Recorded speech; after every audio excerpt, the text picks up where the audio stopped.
ምድር ቅርጿን ሳትይዝ ፀሐይ ሳያበራ በዛ የነበረው ለሙሴ ለኢያሱ ለሳምሶን ለንጉሥ ሳኦል ማስተዋል ሞገስ ኃይል ያጎናጸፈው ንጉሥ ዳዊት አምላኩን እንዳይወስድበት የተማጸነው ክርስቶስ ሲጠመቅ ከሰማይ በእርግብ ተመስሎ በእርሱ ላይ የወረደው በመጽሐፈ ኢዮኤል በሥጋ ለባሽ ሁሉ ላይ ይፈሳል የተባለው ወልድ እኔ መሄዴ ይበጃል፣ እኔ ካልሄድኩ አጽናኝ ወደ እናንተ አይመጣም ያለው እንደ ቃሉም በበዓለ ሃምሳ 12ቱ ሐዋርያት የተሞሉት የእግዚአብሔር መንፈስ ቅዱስ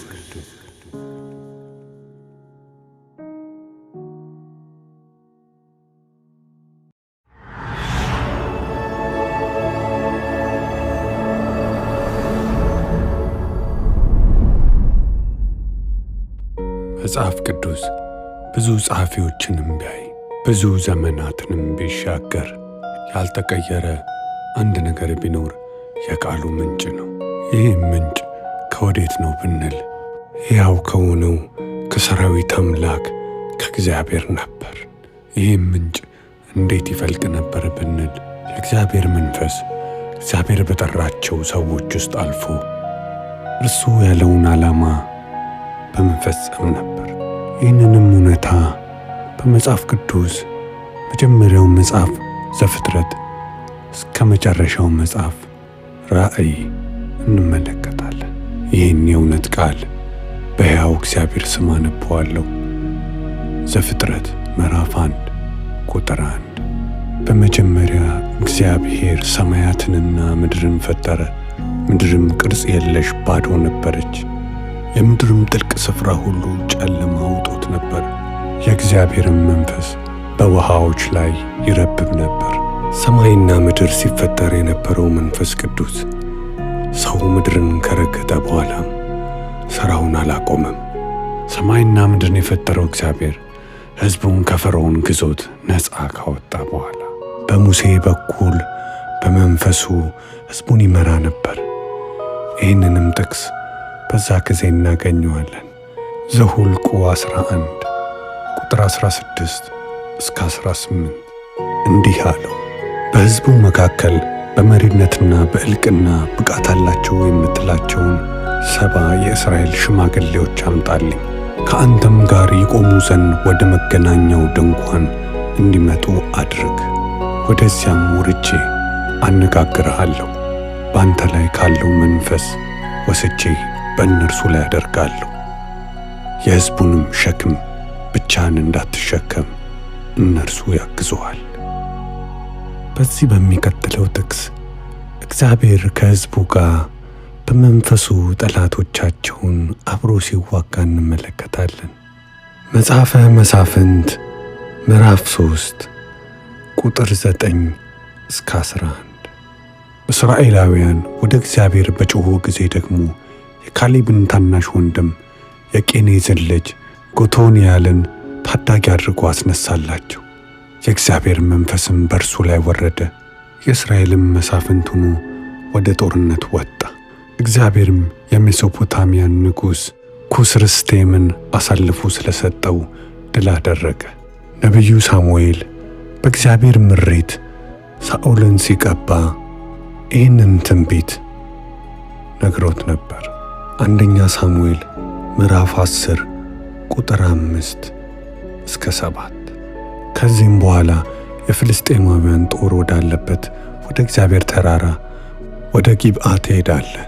ወደ ከተማይቱም እንደደረስክም የነቢያት ጉባኤ በመሰንቆ በከበሮ በእምቢልታና በበገና ታጅበው ትንቢት እየተናገሩ ከማምለኪያው ኮረብታ ላይ ሲወርዱ ታገኛቸዋለህ። የእግዚአብሔርን መንፈስ በኃይል ይወርድብሃል። ከእነርሱም ጋርም ትንቢት ትናገራለህ። እንደ ሌላ ሰውም ሆነ ትለወጣለህ። ሕያው እግዚአብሔር እንደ ልብ የሚለው ንጉሥ ዳዊት በመንፈስ ቅዱስ ኃይል ይህን ተናግሮ ነበር። ሁለተኛ ሳሙኤል ምዕራፍ 23 ቁጥር 2 እስከ 5 የእግዚአብሔር መንፈስ በእኔ ተናገረ፣ ቃሉም በአንደበቴ ላይ ነበር። የእስራኤል አምላክ ተናገረ፣ የእስራኤልም ማለት እንዲህ አለኝ። ሰዎችን በጽድቅ የሚገዛ በፈሪሃ እግዚአብሔር የሚያስተዳድር እርሱ ደመና በሌለበት በማለዳ ፀሐይ በምትወጣበት ጊዜ እንዳለው ብርሃን ነው። በምድር ላይ ሳር እንደሚያበቅለው ከዝናብም በኋላ እንዳለው የብርሃን ጸዳል ነው። መጽሐፈ ሕዝቅኤልን ስንመለከት አንድ ትንቢት እንመለከታለን። ሕዝቅኤል 36 ቁጥር 27 መንፈሴን በውስጣችሁ አሳድራለሁ፣ ሥርዓቴን እንድትከተሉና ሕጌን በጥንቃቄ እንድትጠብቁ አደርጋለሁ። በብሉይ ኪዳን ዘመን አዲሱን ኪዳን በትንቢት ከነገሩን ነቢዮች መካከል አንዱ ኢሳይያስ ነው። ኢሳይያስ ምዕራፍ 11 ቁጥር 1 እስከ 5 ከእሴይ ግንድ ቁጥቋጥ ይወጣል፣ ከሥሮቹም አንዱ ቅርንጫፍ ፍሬ ያፈራል። የእግዚአብሔር መንፈስ፣ የጥበብና የማስተዋል መንፈስ፣ የምክርና የኃይል መንፈስ፣ የእውቀትና የእግዚአብሔርን የመፍራት መንፈስ ያርፍበታል። እግዚአብሔርን በመፍራት ደስ ይለዋል። ዓይኑ እንዳየ አይፈርድም፣ ጆሮም እንደሰማ አይበይንም። ነገር ግን ለድሆች በጽድቅ ይፈርዳል፣ ለምድር ምስኪኖችም ፍትሕ ይሆናል። በአፉ በትርም ምድርን ይመታል፣ በከንፈሩም እስትንፋስ ክፉዎቹን ይገድላል። ጽድቅ የወገቡ መታጠቂያ፣ ታማኝነት የጎኑ መቀነት ይሆናል። ክርስቶስ በሉቃስ ወንጌል እሱ ከመምጣቱ ከ700 ዓመት በፊት በኢሳይያስ በኩል የመጣው ትንቢት በእርሱ እንደተፈጸመ ይነግረናል። የሉቃስ ወንጌል ምዕራፍ 14 ቁጥር 17 እስከ ቁጥር 20 የነቢዩ ኢሳይያስ ጥቅል መጽሐፍ ተሰጠው። ጥቅሉንም መጽሐፍ በተረተረው ጊዜ እንዲህ ተብሎ የተጻፈበትን ክፍል አገኘ።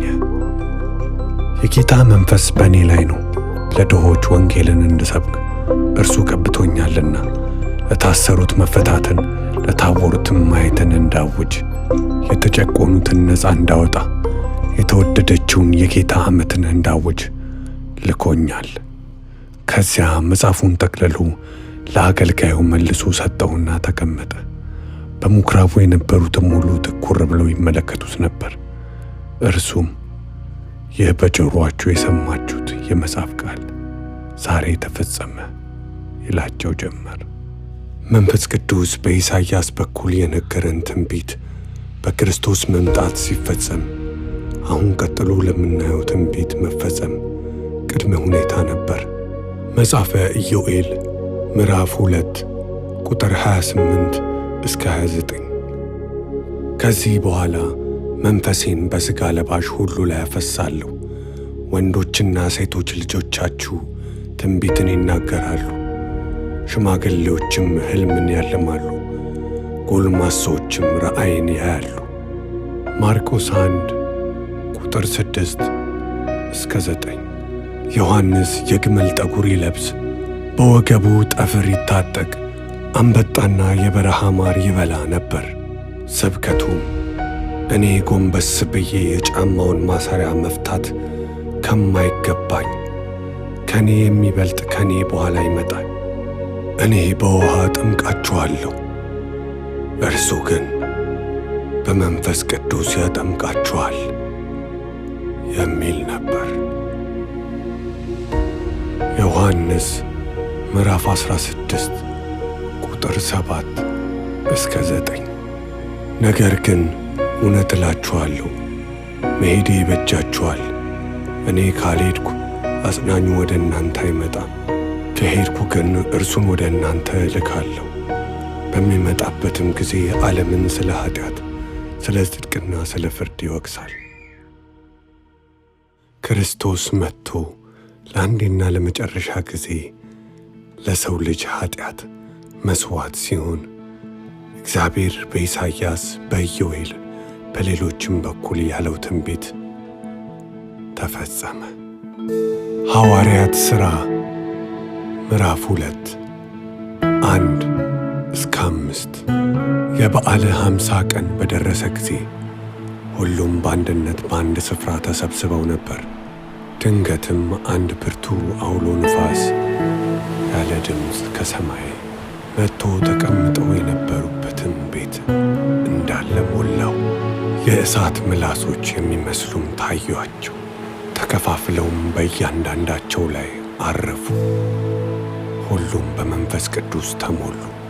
መንፈሱም እንዲናገሩ በሰጣቸው መጠን በሌሎች ቋንቋዎች ይናገሩ ጀመር። ሃሌሉያ! የክርስቶስ መሥዋዕት ለአማኙ መዳን መሠረት እንደሆነ የመንፈስ ቅዱስ ሙላት የጸጋው ዋስትና ነው። አንዱም ስለ ሌላው ይመሰክራል። ዮሐንስ ምዕራፍ 15 ቁጥር 26-27 እኔ ከአብ ዘንድ የምልክላችሁ ከአብ የሚመጣው አጽናኝ የእውነት መንፈስ በመጣ ጊዜ እርሱ ስለ እኔ ይመሰክራል። እናንተም ደግሞ ከመጀመሪያው ከእኔ ጋር ስለ ነበራችሁ ትመሰክራላችሁ። ዮሐንስ ምዕራፍ 3 ቁጥር 5 ኢየሱስም እንዲህ ሲል መለሰ፣ እውነት እላለሁ ማንም ከውሃና ከመንፈስ ካልተወለደ በቀር ወደ እግዚአብሔር መንግሥት ሊገባ አይችልም። ዳግም መወለድን ክርስቶስ ሲያስተምር በውሃ ጥምቀትና በመንፈስ ቅዱስ እንደሆነ አስረድቶናል። እስኪ ዳግም ውልደት ምን እንደሆነ እንመልከት። ክርስቶስ ወደዚህ ምድር ከመምጣቱ ከ600 ዓመት በፊት እግዚአብሔር በሕዝቅኤል በኩል በመንፈሱ አንድ ትንቢት ተናግሮ ነበር። ሕዝቅኤል ምዕራፍ 36 ከቁጥር 25-27 ንጹሕ ውሃ ረጫችኋለሁ፣ እናንተም ንጹሕ ትሆናላችሁ። ከርኩሰታችሁ ሁሉና ከጣዖቶቻችሁ ሁሉ አነጻችኋለሁ። አዲስ ልብ እሰጣችኋለሁ፣ አዲስም መንፈስ በውስጣችሁ አሳድራለሁ። የድንጋይ ልባችሁን ከእናንተ አስወግዳለሁ፣ የሥጋንም ልብ ሰጣችኋለሁ። መንፈሴን በውስጣችሁ አሳድራለሁ፣ ሥርዓቴን እንድትከተሉና ሕጌን በጥንቃቄ እንድትጠብቁ አደርጋለሁ። ይህ መልካም ትንቢት ክርስቶስ ወደዚህ ምድር ከመጣ በኋላ ሲፈጸም እናየዋለን። ማርቆስ ወንጌል ምዕራፍ 16 ቁጥር 16 ወደ ዓለም ሁሉ ሂዱ፣ ወንጌሌንም ለፍጥረት ሁሉ ስበኩ። ያመነ የተጠመቀ ይድናል፣ ያላመነ ግን ይፈረድበታል። ሐዋርያት ሥራ ምዕራፍ 2 ቁጥር 38 ጴጥሮስም እንዲህ አላቸው፣ ንስሐ ግቡ፣ ኃጢአታችሁም እንዲሰረይላችሁ እያንዳንዳችሁ በኢየሱስ ክርስቶስ ስም ተጠመቁ፣ የመንፈስ ቅዱስ ስጦታንም ትቀበላላችሁ። ሁለተኛ ቆሮንቶስ ምዕራፍ 5 17-20 ስለዚህ ማንም በክርስቶስ ቢሆን አዲስ ፍጥረት ነው፣ አሮጌው ነገር አልፏል፣ እነሆ አዲስ ሆኗል። ይህ ሁሉ ከእግዚአብሔር ነው። እርሱ በክርስቶስ አማካኝነት ከራሱ ጋር አስታረቀን፣ የማስታረቅንም አገልግሎት ሰጠን። እግዚአብሔር በክርስቶስ ዓለምን ከራሱ ጋር ሲያስታርቅ የሰዎችን በደል አይቆጥርባቸውም ነበር። ለእኛም ደግሞ የማስታረቅን ቃል ሰጠ። ጊዜ አልፎ ትንቢቶችም ተፈጽመው መንፈስ ቅዱስ በሥጋ ለባሽ ሁሉ ላይ ሲፈስ እግዚአብሔር እሱን ለሚታመኑ ሰዎች እሱ ያሰበላቸውን ሕይወት በዚህኛውም በሚመጣው እንዲኖሩ ወሳኝ ነበር። ይህንን እውነታም በሕያው ቃሉ በግልጽ እናገኘዋለን። ሰው ልጅም ከእግዚአብሔር ጋር ያለው ግንኙነት በዚህ በአዲስ ኪዳን ከመቼም በላይ አይሎ እናገኘዋለን። ይህም የሆነው ከእግዚአብሔር በተቀበልነው መንፈስ በሕይወታችን ለእኛ አይቻልም የምንለው የነበረ ነገር ሁሉ በመንፈሱ ሲቻል ነው። ሮሜ 8 ቁጥር 13 እንደ ሥጋ ብትኖሩ ትሞታላችሁ፣ ክፉ የሆነውን የሥጋን ሥራ በመንፈስ ብትገድሉ ግን በሕይወት ትኖራላችሁ። ገላትያ ምዕራፍ 5 ቁጥር 16 እስከ 18 እንግዲህ በመንፈስ ኑሩ ላለው የሥጋንም ምኞት አትፈጽሙ። ሥጋ መንፈስ የማይፈልገውን መንፈስም ሥጋ የማይፈልገውን ይመኛልና እነዚህ እርስ በርሳቸው ስለሚጋጩ የምትፈልጉትን አታደርጉም። ዮሐንስ 16 ቁጥር 13 የእውነት መንፈስ በመጣ ጊዜ ወደ እውነት ሁሉ ይመራችኋል። እርሱ ከራሱ አይናገርም፣ የሚሰማውን ብቻ ይናገራል፣ እንዲሁም ወደፊት ስለሚሆነው ይነግራችኋል። ዘካርያስ ምዕራፍ 4 ቁጥር 6 ከዚያም እንዲህ አለኝ፣ ለዘሩባቤል የተላከው የእግዚአብሔር ቃል ይህ ነው፣ በመንፈሴ እንጂ በኃይልና በብርታት አይደለም ይላል የእግዚአብሔር ጸባዖት።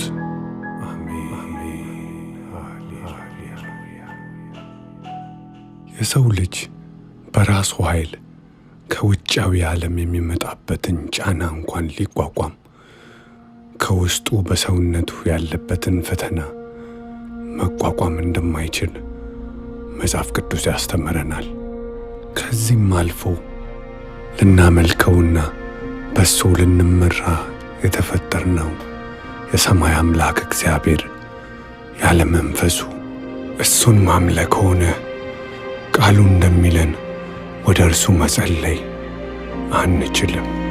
ዮሐንስ ወንጌል ምዕራፍ 4 ቁጥር 24 እግዚአብሔር መንፈስ ነው፣ የሚሰግዱለትም በመንፈስና በእውነት ሊሰግዱለት ይገባል። ይህ የእግዚአብሔር ቃል በመንፈስ እና በእውነት ይለናል። የእውነት ምንድን ነው ወይስ ማን ነው? ዮሐንስ ወንጌል ምዕራፍ 14 ቁጥር 6 ኢየሱስም እንዲህ አለው፣ መንገዱ እኔ ነኝ፣ እውነትና ሕይወትም እኔው ነኝ። በእኔ በኩል ካልሆነ በቀር ወደ አብ የሚመጣ የለም። እኔን ብታውቁኝ ኖሮ አባቴንም ባወቃችሁት ነበር። ሮሜ 8 ቁጥር 26 እንዲሁም ደግሞ መንፈስ በድካማችን ያግዘናል፣ እንዴት መጸለይ እንደሚገባን አናውቅም። መንፈስ ግን በቃላት ሊገለጥ በማይችል መቃተት ለእኛ ይማልድልናል።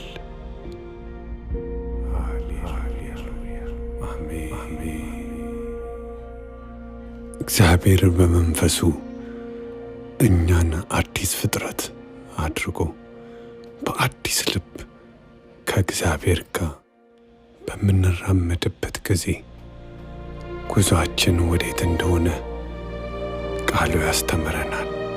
ሁለተኛ ቆሮንቶስ ምዕራፍ 3 ቁጥር 16 እስከ 18 መጨረሻ። ነገር ግን አንድ ሰው ወደ ጌታ ዘወር ሲል መሸፈኛው ይወገዳል። ጌታ መንፈስ ነው። የጌታም መንፈስ ባለበት በዚያ ነጻነት አለ። እኛም ሁላችን ባልተሸፈነ ፊት የጌታን ክብር እንደ መስታወት እናንጸባርቃለን። የእርሱንም መልክ እንድንመስል ከክብር ወደ ክብር እንለወጣለን። ይህም የሚሆነው መንፈስ ከሆነው ጌታ ነው። ሮሜ ምዕራፍ 15 ቁጥር 13 እርሱን በመታመናችሁ የተስፋ አምላክ ደስታና ሰላምን ሁሉ ይሙላባችሁ፣ ይኸውም በመንፈስ ቅዱስ ኃይል ተስፋ ተትረፍርፎ እንዲፈስላችሁ ነው። ተስፋ አንድ ሰው በዚህ ምድር ላይ ሲኖር ወደፊት እንዲጓዝ አዎንታዊ ሚና ይጫወታል። እግዚአብሔር የሚማረክበትን ኑሮ እንድንኖር ደግሞ የመንፈስ ቅዱስ ፍሬዎች ቁልፍ ናቸው። ገላትያ 5:22-24 የመንፈስ ፍሬ ግን ፍቅር፣ ደስታ፣ ሰላም፣ ትዕግሥት፣ ቸርነት፣ በጎነት፣ ታማኝነት፣ ገርነት፣ ራስን መግዛት ነው። እንደነዚህ ያሉትን የሚከለክል ሕግ የለም። የክርስቶስ ኢየሱስ የሆኑት ሥጋን ከክፉ ምኞቱና መሻቱ ጋር ሰቅለውታል። ይህን ቅዱስ የእግዚአብሔር መንፈስ ሰዎች በማወቅም ባለማወቅም አግባብ ባልሆነ መንገድ ያነሳሉ። ለእንደነዚህም ላሉ ሰዎች ክርስቶስ ማስጠንቀቂያ ትቷል። ማቴዎስ ምዕራፍ 12 ቁጥር 31-32 መጨረሻ። ስለዚህ እላችኋለሁ ኃጢአት መሥራትና የስድብ ቃል ሁሉ መናገር ለሰዎች ይቅር ይባልላቸዋል። ነገር ግን በመንፈስ ቅዱስ ላይ የሚናገር የስድብ ቃል ይቅር አይባልም። ማንም ሰው በሰው ልጅ ላይ የሚናገረው ክፉ ቃል ይቅር ይባላል። በመንፈስ ቅዱስ ላይ የሚናገረው ክፉ ቃል ግን በዚህም ሆነ በወዳኛው ዓለም ይቅር አይባልም። መጽሐፍ ቅዱስ ስላለፈው እንደሚነግረን ሁሉ ስለሚመጣውም ብዙ ነገር ትቶልናል። ይህም ሊሆን የቻለው እግዚአብሔር በመንፈሱ የሚመጣውን ምስጢር ለሰው ልጅ በመግለጥ ነበር። ራእይ ምዕራፍ 1 ቁጥር 10-11 መጨረሻ። በጌታ ቀን በመንፈስ ነበርኩ። የመለከት ድምፅ የሚመስል ታላቅ ድምፅ ከበስተኋላ የሰማው። ድምፁም የምታየውን በጥቅል መጽሐፍ ጻፍ፣ በኤፌሶን፣ በስምርኔስ፣ በጴርጋሞን፣ በቲያጥሮን፣ በሰርዴስ፣ በፊላደልፊያ፣ በሎዶቅያ ወደሚገኙት 7ቱ የእስያ አብያተ ክርስቲያናት ላክ አለ። ራእይ ምዕራፍ 14 ቁጥር 13 ከዚያም ከእንግዲህ ወዲህ በጌታ ሆነው የሚሞቱ ብፁዓን ናቸው ብለህ ጻፍ የሚል ድምፅ ከሰማይ ሰማሁ። መንፈስም አዎ ሥራቸው ስለሚከተላቸው ከድካማቸው ያርፋሉ ይላል። ራእይ ምዕራፍ 19 ቁጥር 11-13 መጨረሻ። ከዚያም ሰማይ ተከፍቶ አየሁ። እነሆ አንድ ነጭ ፈረስ ነበር። በፈረሱም ላይ ታማኝና እውነተኛ የሚባል ተቀምጦ ነበር። እርሱም በጽድቅ ይፈርዳል ይዋጋልም። ዓይኖቹ እንደ እሳት ነበልባል ናቸው። በራሱም ላይ ብዙ ዘውዶች አሉ። ከእርሱ በቀር ማንም የማያውቀው ስም በእርሱ ላይ ተጽፏል። እርሱም በደም የተነከረ ልብስ ለብሷል። ስሙም የእግዚአብሔር ቃል ነው። ራእይ ምዕራፍ 1 ቁጥር 7 እነሆ በደመና ይመጣል፣ የወጉት እንኳን ሳይቀሩ ዓይን ሁሉ ያየዋል፣ የምድርም ሕዝቦች ሁሉ ከእርሱ የተነሣ ዋይ ዋይ ይላሉ። አዎ የሁሉ ይሆናል። አሜን። ክርስቶስ በዚች ምድር በሚመላለስበት ጊዜ ስለ ዳግም ምጽአት የተናገረውን ዮሐንስ በመንፈስ ቅዱስ ኃይል በራእይ መጽሐፍ መልሶ አስቀምጦልናል። ይህችንም ቀን እንደ አማኝ በጉጉት ልንጠባበቃት እንደሚገባ መጽሐፍ ቅዱስ ያስተምረናል። የሰማይ አምላክ እግዚአብሔርም እቺ ቀን እስክትመጣ አንድ ተስፋ በቃሉ ትቶልናል። አንደኛ ቆሮንቶስ ምዕራፍ 1 ቁጥር 7 እስከ 8 መጨረሻ። ስለዚህ የጌታችንን የኢየሱስ ክርስቶስን መገለጥ በጉጉት በመጠባበቅ ላይ ሳላችሁ ማንኛውም መንፈሳዊ ስጦታ አይጎድለባችሁ። በጌታችን በኢየሱስ ክርስቶስ ቀን ያለ ነቀፋ እንድትገኙ እርሱ እስከ መጨረሻ ድረስ አጽንቶ ይጠብቃችኋል።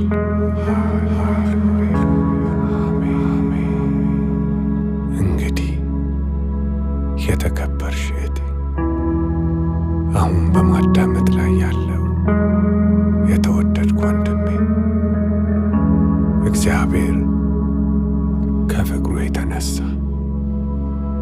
ክቡር ልጁን ቅዱስ መንፈሱን በነፃ ስጦታ ሰጥቶሃል።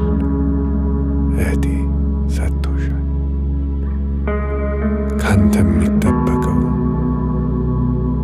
አምኖ መቀበል ብቻ ነው። ዮሐንስ ራእይ ምዕራፍ 3 ቁጥር 20 እነሆ በደጅ ቆሜ አንኳኳለሁ፣ ማንም ድምፄን ሰምቶ በሩን ቢከፍትልኝ ወደ እርሱ ገብቼ ከእርሱ ጋር እበላለሁ፣ እርሱም ከእኔ ጋር ይበላል። አሜን። የሰማይ አምላክ እግዚአብሔር ፈቅደ ኃይሉንና ብርታቱን ሰጠ። ይህንም ቃልን እንዳካፍል ስለረዳኝ ስምህ ለዘላለም ይባረክ። እስካሁን በትዕግሥት ስላዳመጣችሁ እናንተንም እጅግ አርጌ አመሰግናችኋለሁ። ይህ የእግዚአብሔር ቃል በልባችሁ ውስጥ ስር ሰዶ የመንፈሱ ተካፋይ እንድትሆኑ የልብ ምኞቴ ነው። በሚቀጥለው ጊዜ እስከምንገናኝ እግዚአብሔር ይጠብቃችሁ።